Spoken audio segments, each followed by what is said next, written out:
So with football season behind us, it's now officially baseball season, which is my favorite pastime. There's something special about baseball.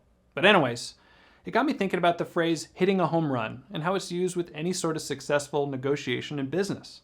In reality, there isn't such a thing as hitting a home run in the real estate sales process. It's more of a sequence of getting on base and moving from first to second to third and ultimately home. So let's break that down. Here's the around the Basepaths approach to selling a house. First base. This is all about getting on base, right? This is when I'm meeting with the seller at the listing appointment. We're discussing pricing, timeline, commissions, signing paperwork and disclosures, and really just being in a position to get to the other bases, right? So now to second base. Now that we're on first, we have to get to second somehow, and whether that's stealing the bag or having another player advance us, we gotta get there. In the sales process, this is everything we can do to get the best price for the home in the best amount of time. So that includes getting any repairs or touch-ups done on the house before we list it, getting professional photography completed, marketing the property online through direct mail and through calling the neighbors directly to tell them about the newly listed property, and lastly, to facilitate the different showings that are going to happen on the house now that we're on the market.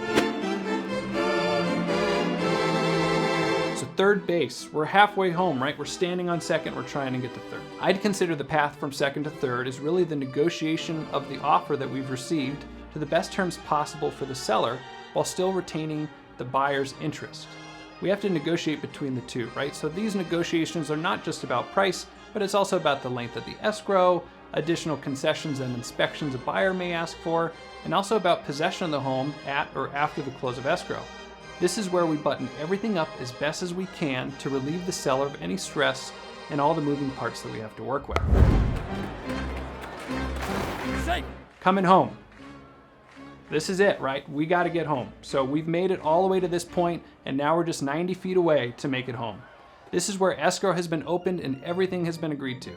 Now we have to get through the buyer's inspection period, the contingencies, the buyer's appraisal, and the buyer's loan contingency. Our goal in representing the seller is to limit additional repairs and concessions, make sure the appraisal comes in at value by attending the appraisal appointment, and make all of this happen within the timeline originally agreed to. So by now it should be apparent that nothing in real estate is necessarily a home run, or at least the home selling process doesn't happen in one single swing. It's a sequence of events from start to finish, but with attention to detail and some fast feet, we can get you all the way home.